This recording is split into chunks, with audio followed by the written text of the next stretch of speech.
Welcome, folks, to another episode of the Restricted Handling Podcast. As always, you've got myself, Ryan Fugit, former Army aviator, a former CIA officer. I'm joined, as always, by Glenn, our illustrious co-host. Glenn spent over 30 years in the U.S. government, most of that in the CIA, lots of time overseas in some very challenging places, including what we're going to cover today with India and Pakistan. And today we have a special guest on, another gentleman who spent decades in the service, this in the Foreign Service, my old man, Edward Fugit, who was also an Army aviator back in the Vietnam days, but he spent a lot of his career in Africa, South Asia, the Middle East. He was the political advisor in Islamabad in the early 90s. He was the political advisor at Central Command, covering all of the Middle East in these very interesting areas thereafter, and also supported the war on terror after it kicked off in different ways. So, Dad, glad to bring you on. And Wonderful. Yeah. Great to see you guys. so we wanted to talk about India, Pakistan, which isn't always in the limelight, but they have had some flare-ups in the past few days, attacks in both New Delhi and in Islamabad.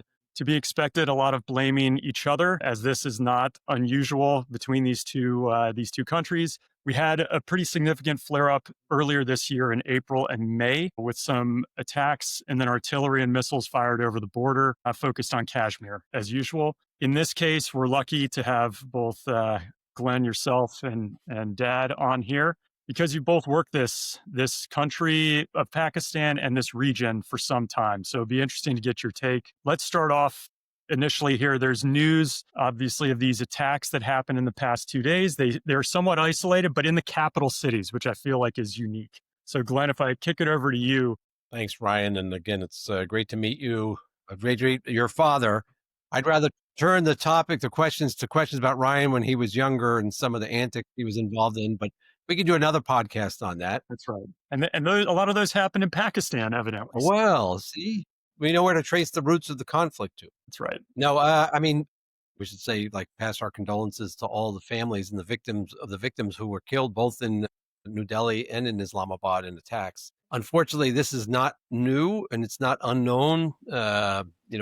My experience in Pakistan, where there are many, many terrorist attacks that took place inside that country, and many people died as a result. And of course, the Indians also have struggled with this. And in short, my understanding is there was an attack in New Delhi. I think there were 8 people killed, a number of casualties. The Indian government responded very responsibly, from what I understand. They didn't accuse Pakistan outright, but they're doing an investigation. Some people, of course, are speculating that the attack came from terrorist groups operating out of Pakistan or Pakistani-controlled areas. And then, of course, there was an attack in Islamabad soon after. And my understanding is the Pakistanis have determined that attack originated from the Pakistani Taliban, which has links with the Taliban in Afghanistan. And I think there are accusations that may have been organized by the government of India. And this is a very, very complicated topic, which you could spend hours talking on, trying to unpack all the sensitivities related to Afghanistan, cross-border issues, and in the tribal areas. Pakistan's, when we go back to the partition of the countries and the deep-seated resentment and anger on both sides of the what I call the line of conflict. And of course, territories, which, Jammu Kashmir, which is debated territory by both countries. One country claims it, the other country claims it's theirs. So there's just so much to unpack. Dangerous situation because, as you mentioned, we had something similar. There was an attack in India back in, I think it was April, and then there was a shooting war that happened. Mm-hmm. They call it the conflict, which lasted several days. There were actually jets scrambled. I think the Indians lost a few jets that were shot down by the Pakistanis. Cross-border attacks, including drone strikes, artillery fire, and that kind of was settled peacefully or resolved peacefully for now. But there's always a sensitivity. I remember we go back to, I think it was 2008, the Mumbai bombings, when, the two countries almost went to war over a series of attacks that took place in Mumbai, which was organized by a group that was operating out of Pakistan. Well, this situation, it's interesting for me. I'm reading, it's almost like, oh my God, here we go again. I could have written the press releases that either foreign ministry released. If you go back to almost, the minister probably said to his deputy, okay, pull out A-17. We'll issue that one here. Everybody, it's all BS. They know who did it, but they can't prove it. And because they're nuclear, thank God, the leadership in both countries, the military in Pakistan, the civilians under Modi in India, don't want to get into let this thing flare up. And so in the spring, in April, when they had this, that was worrisome because it was bad. And the Pakistanis launched the fighters. They normally didn't. In the past, when these battles happened, it was infiltrators on the ground, mortar rounds, whatever you want. So the Pakistanis upped the ante, and they felt really good because it's the first time in a long time that they have bested India head to head militarily. Now, this isn't a huge war. This isn't Gaza, but it's a significant thing. The other thing that strikes me here is almost always, and there's been dozens of these, dozens and dozens of terrorist attacks from both sides over 50, 60, 80 years. Okay. Normally, there's a gap of a couple of days because country A does an attack, which their surrogates have been planning for weeks, months. Okay. And the other guy is caught off guard, it takes him days to plan an attack. This one was yesterday and today type of thing. Yeah. Never seen that before. And they did it in similar things. There were cars in the Capitol in front of, I think, a judiciary building, in both cases. For the guy who attacked second, which was in Islamabad, which probably means India, that was pretty good. Well, because they must have had somebody standing by for, okay, there's going to be a problem. Had it, because that's interesting. Probably it won't go any further. Neither the military commands don't want a war. They're armed for land conflict. So you want to make sure it doesn't happen. This began a little bit, just some background, is when we arrived in Pakistan in 1990, 4 months before we arrived in April, there was a huge confrontation. And that was before Pakistan admitted having the bomb or India admitted having it. Everybody, I think all the intelligence agencies, everybody was plugged in. So yeah, they probably did. And what happened in that event is the Pakistanis made the decision they were going to nuclearize. They've had the capability over the years for developing the weapon and the delivery system, but they had never done it. They had never married A to B. And that made everybody very happy. So it was just going to be another non-nuclear event. Okay, great. So this time, the Pakistani said, no, we're going to push it together. And we never could get that one walked back. So in 1990, the U.S. relationship with Pakistan went down the tubes because our law, Congress had passed a law that if a country that does possess a nuclear weapon may not get American security assistance. We have been training dozens and dozens of Pakistani officers, including generals, in our war colleges over the years, in our tank schools, everything else. We're providing equipment. They had a huge arsenal of American equipment. And the idea was, we're going to do that for you, but you guys don't go nuclear. I mean, it was never written down. This is the way it was understood. You don't do it. And the Indians were the same way. But they did. So from 90 until 9/11, Pakistan wasn't an enemy, but it was not a friend anymore. And it had been a friend for 55 years. Is that move, like that decision of the U.S. to back away from Pakistan, what opened the door for China? No, China came in 1948, day after independence. The Chinese, they were right in there, by the way. And the Russians were in Delhi. This is the Cold War played out in the subcontinent. That is still the situation today in terms of the Pakistanis are very close to the Chinese. The Indians are very close to the Russians. Glenn, I'm going to ask you to talk us through these two terrorist organizations and actually pronounce them correctly for me, please. I mean, what is it? Jaish al-Islam and Lashkar-e-Taiba. Yeah. They've been receiving support from sources inside of Pakistan for years, probably used as proxies. Both countries have believed, I agree, both militaries are professional. The officer corps are professional, well equipped. And by the way, the Indians have been arming themselves. There's been a shift. Traditionally, they were Soviet, consumers of Soviet weapon systems, then Russian weapon systems. They started to look outside of, away from Russia for other alternatives. The Pakistanis, yes, very close with the Chinese, with the People's Republic of China. I think that relationship has grown as our relationship kind of receded. And the PRC, as they do in many places, they took advantage of, our having a disagreement with another country to step in and try and increase their leverage over that country. Of course, it's a counter to India. There's a border dispute between India and Pakistan, as we know.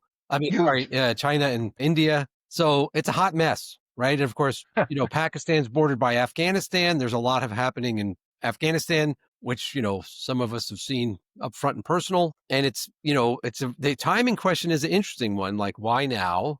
It could be that it was just one of these groups decided they had an opportunity to strike and they struck. Did they get an order from someone to do it now? And I have to say, like, I tend to be a little bit of a conspiracy theorist in this part of the world, but a lot of the players are maneuvering. It's important that we just did a podcast recently about the Central Asian leaders being here. We shouldn't forget that Central Asia borders on this region. They're all intertwined. There's a lot of interest. There's trade corridors being promoted, as alternatives to the Belt Road Initiative. I doubt that the Russians are happy that we've improved it, relations with India. And of course, Modi was just in China, which was also very interesting to see him together with Xi Jinping. Yeah. So there's all kinds of like geopolitics, interrelated things happening. And, there's been a lot of talk recently about the U.S. going back into Afghanistan, which I'm sure you've heard. President Trump has demanded Bagram Air Base back. It's my understanding. And there's been talk. I mean, I've had a couple of American companies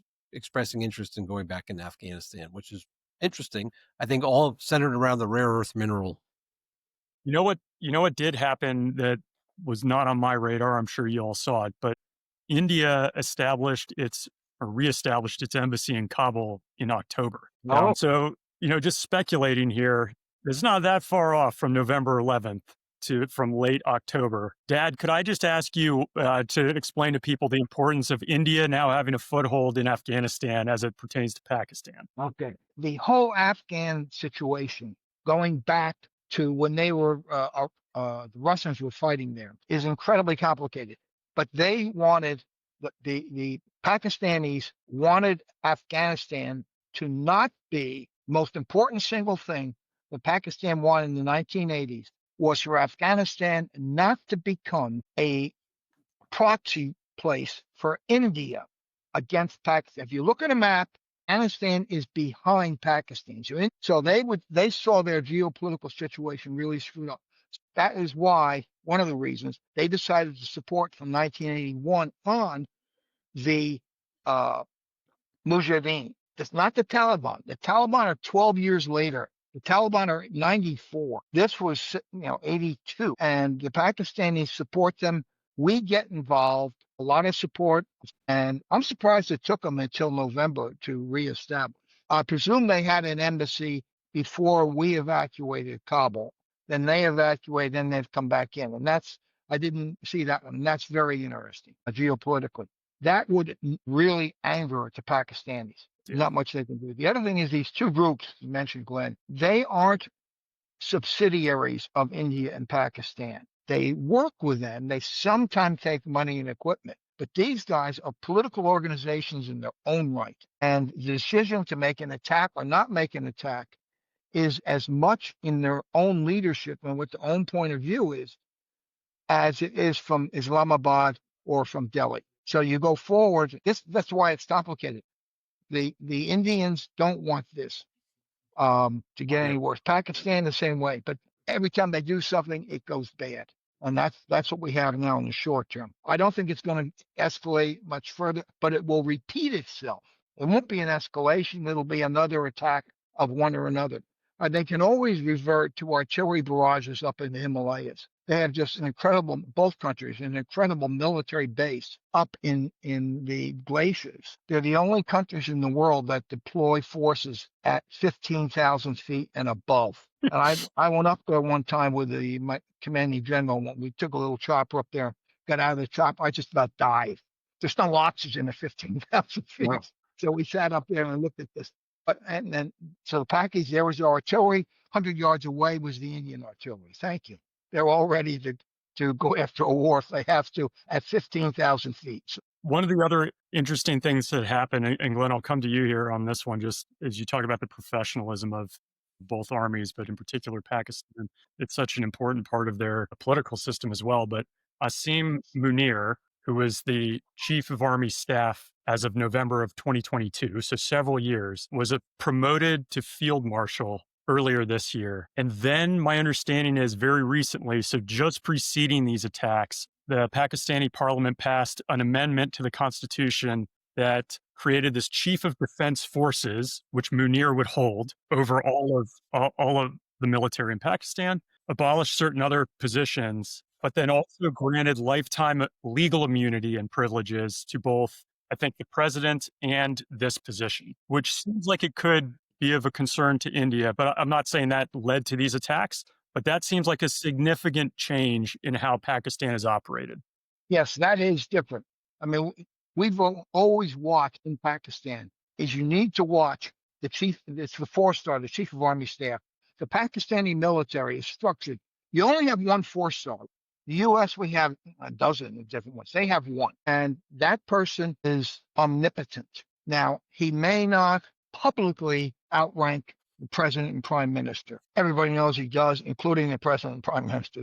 This has been going on for 70, 80 years, since 1948. And the fact that they made the guy a field marshal is interesting. That's 5 stars. There's nobody else in the command structure. That will probably mean that he will stay, because normally the chief of army staff does a 3-year tour and leaves. Not always. But what's interesting here is so he's been in the role 3 years now, but they just created a new position called the chief of defense. So Glenn, I was curious from your take, having worked this place before, and Musharraf obviously is who probably comes to mind for a lot of people, who was in a similar role and then, was in power for quite some time. What are your thoughts on this change? Well, I mean, I agree with your father. Traditionally, the Pakistani armed forces have a lot of wasta in the country, and the political parties, obviously have influence, but I think the Pakistani military and the military leadership is very, very influential, powerful, sometimes untouchable. This is just another step in the direction of kind of, I would say, reinforcing the power of the military. I think some of the logic that the parliamentarians who voted for this gave was that because we have to protect our heroes, it's kind of like praising him for the work that he did during this conflict with India, how the Pakistani armed forces responded. And I would say, Ryan, this is just kind of a trend I see worldwide, where there's a kind of a slide towards autocratic leaders, or very, countries many people want to be led by very powerful leaders. And Pakistan, going back to your father's point, like these groups that are operating from Pakistani territory, the Pakistani government traditionally has not had control over many of them. They have to cut deals with them. They have to, there's a division inside even the armed forces on whether level of support or sympathy for these groups. And it's very hard to run a country like that. Maybe they're moving in a way where, that the new position, what do we call it? The chief of supreme allied Chief of Defense Forces. Chief of Defense Forces, Supreme is, going to have obviously a lot more influence. And the last thing I'll say is, I think, in the case of Musharraf, there was a lot of pressure from Washington. We didn't want to see a dictator, right? I mean, I don't know that there'll be a response. We'll see from the White House now, but yeah, we lost that one with Musharraf. He ended up, so what? We're going to do it, right? But he eventually stepped down. I mean, he couldn't hold on to power, right? I mean, our president praised, Munir. He gave them high marks. I think that there's been a rapprochement between Washington and Islamabad since Trump has come to power or come back to the White House. They see Pakistan from the point of view of realpolitik, like we need the Pakistanis, and they like some of the things the Pakistanis are saying and doing. And there's some tension now again with India because of the sanctions and some of the pressure we put on Modi and over the war in Ukraine and buying Russian oil and gas. There's a lot going on there. Yeah. So Glenn, this one's for you, but you can sidestep it if you need to and pass it over to Ed. We hear about the Pakistani military being so significant politically and just with their wasta, but we also hear the same about ISI. How do those two, who wins out there? Or do they just say there are certain things we don't mix between the intel and military side in Pakistan? Well, I would say that ISI is, it's a military organization. It's part of the military structure. And I think there is some subordination of the head of ISI to the commander of the Joint Chiefs, or whatever the new position is now. There's, the ISI is very, very capable service, and they have a lot of influence domestically. But Ed, I wonder what you think. By the way, I can't believe your son calls you Ed. My son I don't. I call him Dad, but I'm just saying on the He call by now. his first name, and it's like, oh my gosh, but okay. This is my old man. Okay, yeah. All right. Well, but I feel a little bit uncomfortable. Sir, like, what do you think? I mean, ISI and its role here, and it kind of That's always, look, everybody who served in Pakistan, all diplomats, us, the British, the French, the Germans, everybody who's there looking at these things. I've always wondered, okay, does ISI run the army or vice versa? Understanding in the day, and still is when I read on Pakistan, is that the chief of army staff, the 4-star, the guy who just got promoted to field marshal, always is in command of ISI. ISI is not a robe that runs around and does what it wants. ISI takes its orders from the chief of army staff or whatever this new guy is, because the Pakistanis realize the importance of an orderly chain of command. That's why I mentioned their organization is the same as the U.S. Army in the Fulda Cap. I mean, that's the way they want to fight. And their intelligence service, the people that are the commander of the ISI is a 3-star, whereas the Army guy is always 4. And that is, as far as I can see, if it changes, it'll be interesting because ISI is also not a military force. They don't have battalions. The Army has that. ISI is an intelligence organization, gathering and operating, but they don't have troops per se. But they're military guys. They're a mixture. I should say they have civilians and they have military inside ISI. What would it take? What event has to happen for one of these countries to go nuclear? Or is that unheard of, like almost impossible to happen? I think it's very difficult, but it's not impossible. Somebody stupid. We always worry, somebody stupid takes an action. A commander somewhere orders something, the other guy retaliates. And then you have a quick escalation. And because both armies are deployed, as we were in Germany, face to face, if there is a misstep by one side or the other, I'll give you an example. Musharraf was the person, and this was in the 90s. He was a commander of Pakistani forces up in the glacier area where I mentioned 15,000 feet and the Indians across. He saw the opportunity. He staged a covert attack and overran an Indian position. He was the hero. I think it was Musharraf. It might have been somebody else. I think it was Musharraf. Okay. If you get somebody who does that, maybe somebody who commands the F-16s, their fighter planes, and he decides, let's take out this Indian airfield up in Kashmir. And then the Indians, who have their own defense doctrine, okay, the Pakistanis just launched 10, we're launching 20, and we're going to take out X. And I'm sure that they have their targets like every military does. Well, I agree that I think there is a system of command and control in both countries. There is a level of military discipline. If you remember, in the mid-2000s and early 2000s, mid-2000s, there was a lot of worry here in Washington about an extremist group getting its hand on a nuclear weapon. Yes. Especially in Pakistan, there was a lot of speculation, a lot of discussion about that.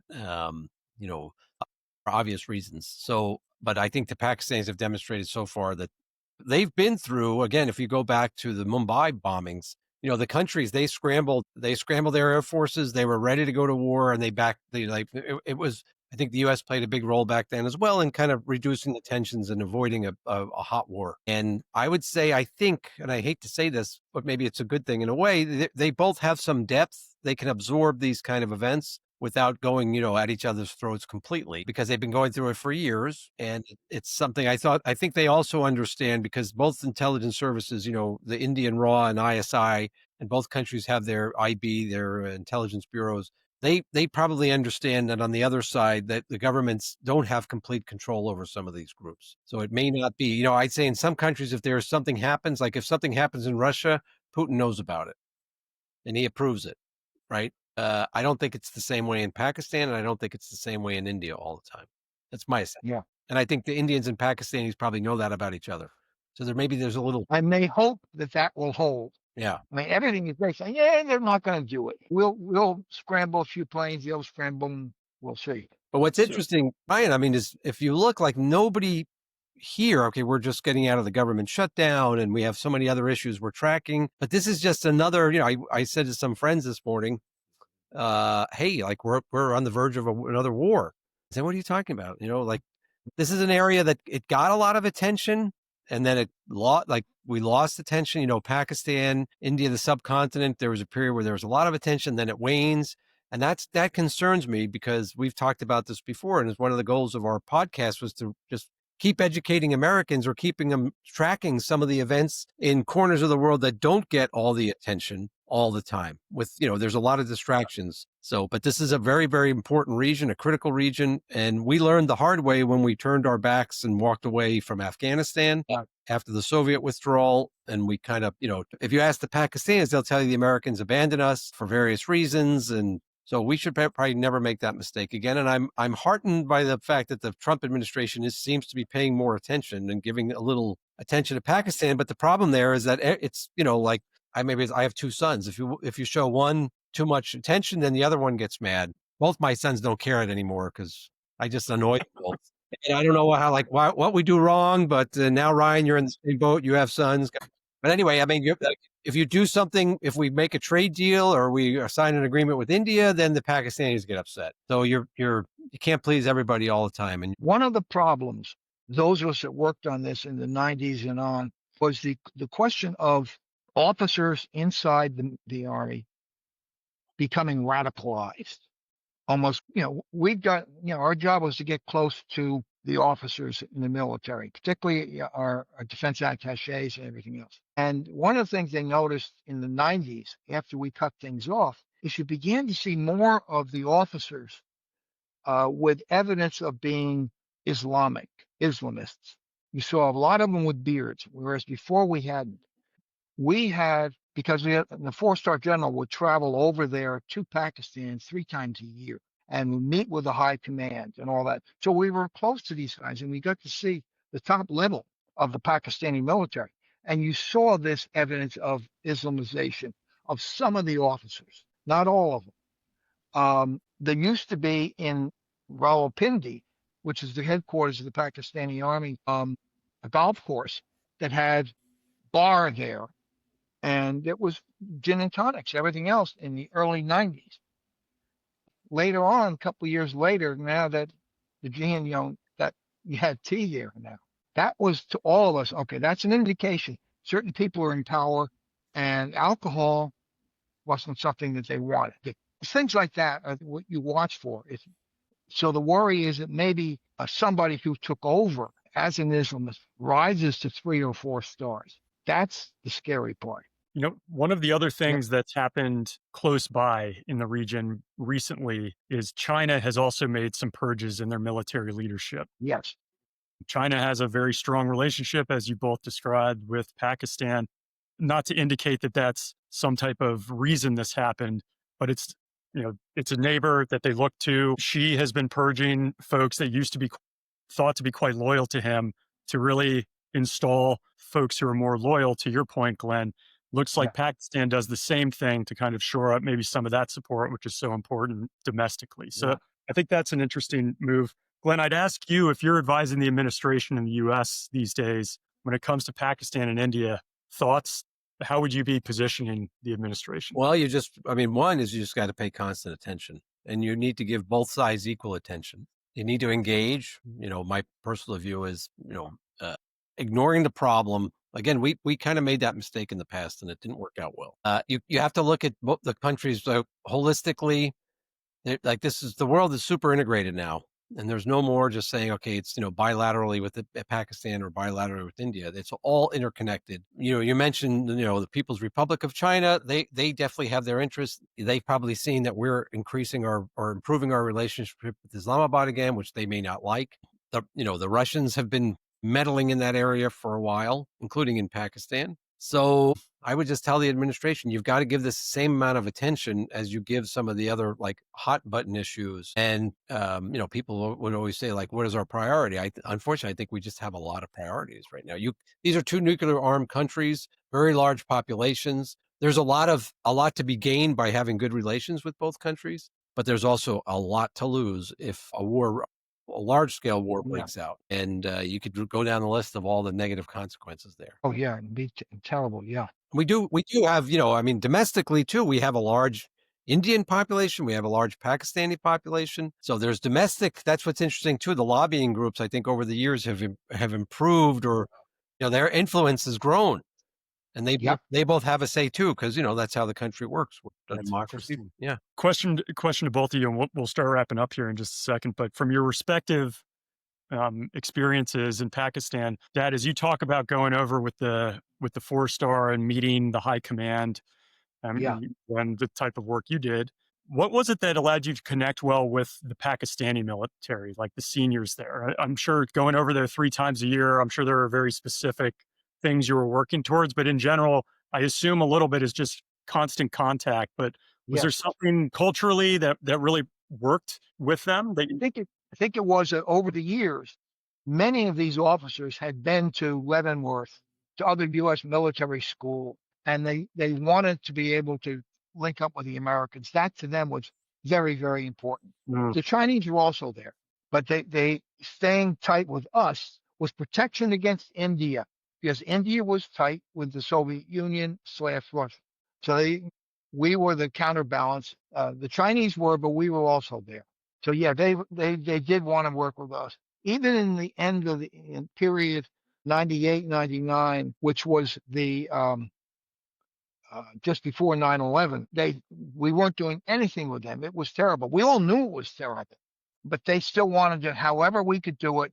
Let's stay in touch. Let's talk to each other. So our generals would travel over there as much as they could, and that was the reason. And that happens in other countries too. You want to keep up these kind of interactions. just before we wrap here, Glenn, do you have a funny story from your time in Pakistan? I have a lot of funny stories, From travel. but I do want to tell a story because you're with your father, so I want to tell a Yeah. story about Yeah. my deceased father, who was a great man. I grew up in New York and on Long Island, and when I was a kid, for whatever reason, by the way, I'm dating myself. We didn't have cable TV, we didn't have digital whatever, the internet, right? I mean, we had an antenna on the TV. We picked up 4 TV Right. stations, as I remember, like two from New York, one from Hartford, Connecticut, and one from Boston. Right. Right? From Baston. So whatever reason, when I was like 8 years old, 9 years old, I got fascinated with the subcontinent. I would bring home from the library every book I could. And we had one TV station in New York that would transmit for the Pakistani and Indian communities on Saturday morning from like 5 in the morning till 8. TV shows, news programs, and most of it was in Hindi or in Urdu. And I would wake up in the morning and I go downstairs and I'd sit with my bowl of cereal, just staring at the TV, watching like the news programs. And I was just fascinated. I don't know what it was. I just kind of fell in love with the subcontinent. Yeah. And my father came down to go to work one day at like 6 in the morning on a Saturday, and he sees me there. My father was a surgeon, and he sees me and he says, "What are you doing?" I said, "I don't know. Like, this is just super interesting." He goes, "Okay." So he leaves. A couple of weeks later, it was my birthday, and I came home from school and I see all these cars parked outside of our house, which might be like a Tuesday or a Wednesday. And I said, "What's this? Like, what's going on?" And as I got closer to the house, I could like this amazing smell was coming from the house. And I opened the door and there were all these Pakistani and Indian doctors and their spouses and families in the house. And my father had gone to them and said, "Listen, my son is very interested in the subcontinent. Like, can you come over for his birthday and make like a feast?" And they made, Okay. I mean, the food was incredible. The desserts were incredible. And I always used to tell my Pakistani friends and my Indian friends, like, it could happen. They were together in peace, breaking bread, telling stories, All right. like Okay. together, and there was no fighting, no arguing. So it can happen, right? And so in the spirit of my deceased father, God bless his That's soul, great.